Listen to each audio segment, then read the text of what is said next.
Capítulo 4. O coelho dá ordens. Não era o rato, e sim o coelho branco que vinha aos pinotes, olhando em todas as direções, como se andasse em procura de alguma coisa perdida. E Alice ouviu-o dizer falando sozinho: "A duquesa! Oh, minhas pobres patinhas! Minha pobre pele e meus pobres bigodes! Ela manda me matar, não tenho a menor dúvida! Mas onde eu poderia tê-los perdido?" Alice compreendeu que o coelho branco procurava as luvas e o leque, e como era boazinha, começou a ajudá-lo a procurar esses objetos. Mas parecia que tudo havia mudado depois da sua queda na lagoa. Não via mais nem a sala grande com a mesa de vidro no centro, nem a célebre portinha que dava para o jardim. Assim que o coelho notou a presença de Alice, gritou-lhe com voz irritada: "Mariana, que é que está fazendo aqui? Corra até em casa e traga-me um par de luvas e um leque. Depressa, vá num pé e volte noutro." Alice, de tanto medo, nem discutiu a ordem. Saiu correndo na direção que o coelho apontava, pensando consigo: "Com certeza me tomou por alguma criada.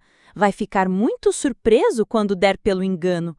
Seria bom que eu pudesse trazer-lhe as luvas e o leque. Mas onde é tal casa?" Foi correndo às tontas e de repente achou-se defronte de uma casinha muito limpa que trazia na porta uma placa de metal amarelo com o nome Coelho Branco gravado em letras pretas. Alice entrou sem bater e subiu a galope as escadas, receando esbarrar pelo caminho com a verdadeira Mariana, que certamente a poria no olho da rua, sem luvas nem leque. "Mas isto é um absurdo", começou Alice a refletir.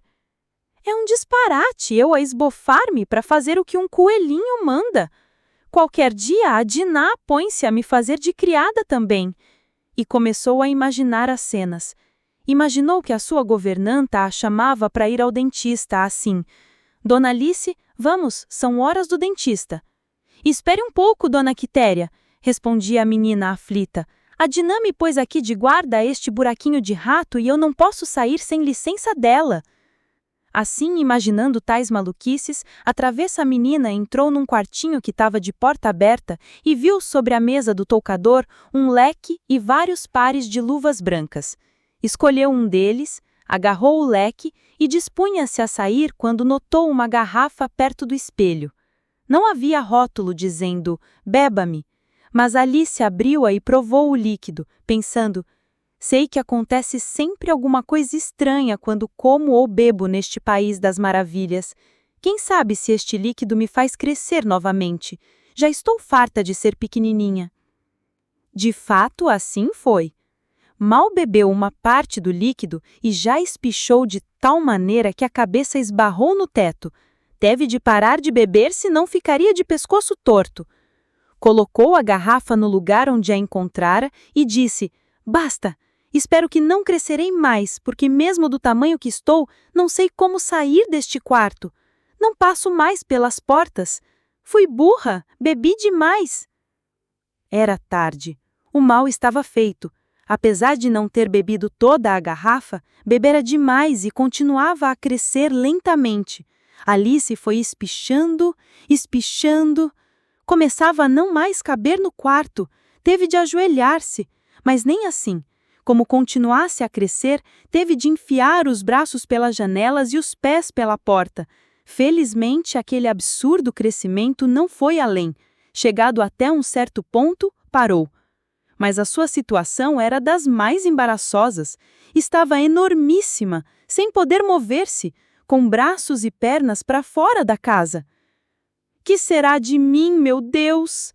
exclamou Alice desconsolada, sem saber como escapar daquela terrível situação. "Como me arrependo de haver saído de casa. Vivia sossegada, sem este perigo constante de ora crescer, ora diminuir, e sem ter que aturar coelhos e ratos mandões. Antes nunca tivesse visto o coelho branco no jardim, mas mesmo assim esta vida não deixa de ser curiosa", pensou, mudando de ideia. "Quando lá em casa eu lia contos de fadas, não acreditava em nada daquilo, mas agora vejo que acontecem. Que lindo livro dariam estas aventuras em que ando metida? Que pena não escreverem um assim. E por que não escrevê-lo eu mesma? Quando crescer, farei isso. Estou resolvida. Quando crescer? Oh, agora me lembro que crescida e até demais estou eu. Estou tão crescida que já nem tenho mais por onde crescer. E Alice foi por aí afora nesse eterno diálogo consigo mesma, até que ouviu uma voz dizer do lado da rua: Mariana, traga-me logo as minhas luvas e o leque. Era o coelho, furioso da vida que já vinha a subir as escadas. Esquecendo-se que estava 1000 vezes maior que ele, Alice pôs-se a tremer da cabeça aos pés de puro medo, e tanto tremeu que abalou a casa toda. O coelho chegou ao alto da escada e tentou abrir a porta. Não conseguiu. Os cotovelos de Alice estavam a escorá-la como grandes trancas. Vendo que por ali não podia passar, o coelho retirou-se, murmurando consigo: Vou dar volta e entrar pela janela. Mas a janela estava entupida pelo braço da menina, e quando o coelho se aproximou, a mão da menina se fechou como para agarrá-lo. Alice não agarrou coisa nenhuma, mas ouviu um rumor de vidros quebrados. Com o susto que levara diante daquela mão enorme, o pobre coelho deu um salto para trás, indo cair em cima dos vidros de uma estufa de avencas. Caiu e afundou por lá. Alice ainda pôde ouvi-lo gritar com voz irritada: Patty, Patty, onde está você? Estou cuidando das maçãs, respondeu uma voz que a menina desconhecia. Cuidando das maçãs, hein? Repetiu o coelho, sempre irritado. Venha cá, depressa, ajudar-me a sair disto. E ouviu-se mais barulho de vidros quebrados. Patty ajudou o coelho a desembaraçar-se dos vidros, depois alisou o pelo todo arrepiado. Diga-me, Patty, perguntou ele, que é aquilo lá na janela? Parece um braço, respondeu Patty, firmando a vista. Grande idiota que você é! Berrou o coelho, onde já se viu o braço daquele comprimento e grossura? Enche todo o vão da janela. Vossa Excelência é quem decide, mas a mim me parece braço. Seja lá o que for, está a me estorvar a passagem. Vá tirar aquilo de lá. Houve um silêncio interrompido de murmúrios. Alice só pode perceber uma frase: Não estou gostando nada disto. Ao que o coelho retrucou: Faça o que eu mando, seu medroso. Neste momento, Alice abriu e fechou de novo a mão. Foi outro rebuliço. Pela segunda vez, ouviu-se barulho de vidros quebrados. Quantas estufas de avencas existem debaixo da janela? Pensou Alice. Que será que tencionam fazer de mim? Tirar-me pela janela não é impossível, e sinto muito, daria tudo para safar-me desta horrível situação. Um tempo se passou sem que ouvisse coisa nenhuma. Por fim, notou um barulho de rodas e ouviu outras vozes, de gente que falava com espanto.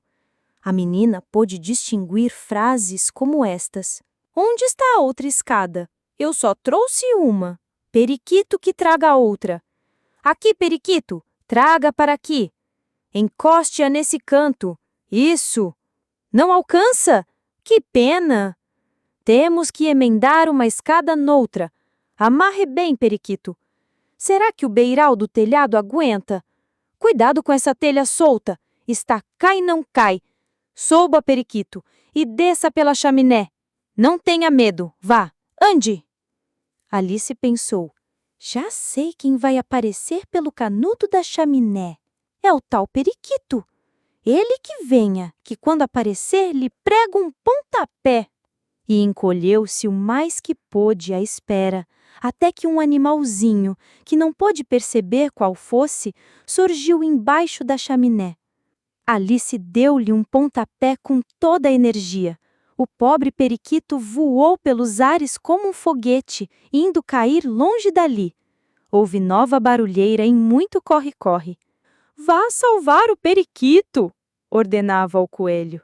Levante-lhe a cabeça, dê-lhe um pouco de pinga para que volte a si.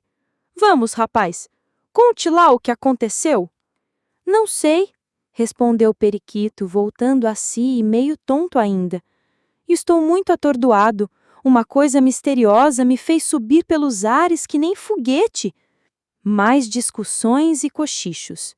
Por fim, disse o coelho: O melhor é botar fogo na casa. Tragam palha e fósforos. Ouvindo aquilo e receando que a incendiassem, Alice teve uma grande ideia e gritou: Se puserem fogo na casa, eu chamo a Diná e ela caça vocês todos.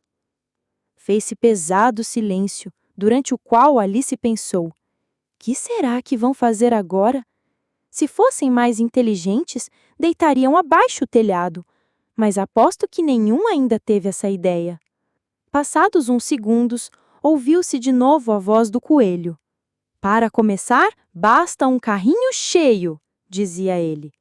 Cheio de quê? Interrogou-se Alice sem poder atinar com a resposta.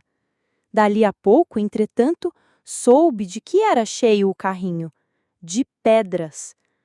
Começaram a chover pedras na janela. Parecia um bombardeio. Parem com isso, seus bobos! Não veem que estão me machucando? Gritou Alice com toda a força. Mais uma vez, tudo caiu em profundo silêncio. Notou Alice com espanto que, ao caírem as pedras, iam se transformando em biscoitos. E teve uma ideia luminosa. Se eu comer um destes biscoitos, com certeza alguma coisa acontece que talvez melhore a minha situação. E como não é possível crescer mais, quem sabe se diminuo?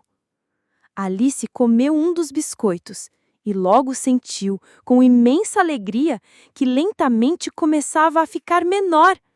Assim que diminuiu o necessário, safou-se da casa e correu para fora, onde a esperava uma multidão de pequenas aves e animais.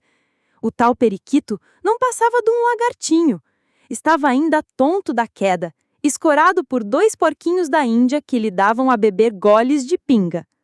Mal a viram aparecer, avançaram todos para ela, mas Alice pôs-se a correr e logo se achou livre deles, no seio de uma floresta.